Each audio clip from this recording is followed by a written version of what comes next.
Ayan nga pala yung mga isda dito sa tulay, guys. Ayan. Kung makita nyo is nagkukumpulan. Ayan, oh, grabe.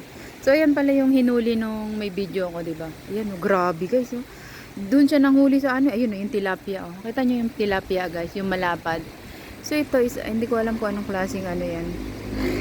Perabati. Hindi ko alam kung anong klaseng isda tong marami nagkukumpulan. Janitor fish ba yan? Pero yung tilapia, ayun, ang lapad. Ayun, oh.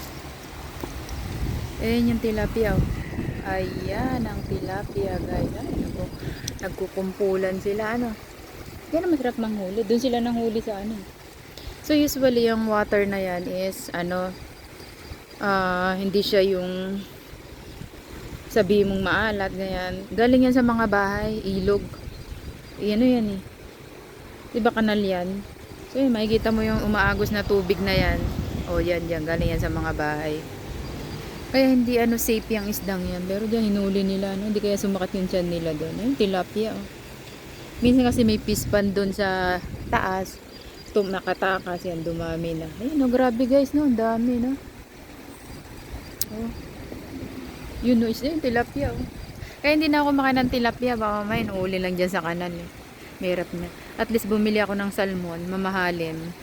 At least safe. Pero yan tilapia. Ayun. Dami guys, no, nawa ka dyan sa isdang yun. Grabe. Kumpulan lang sila dyan.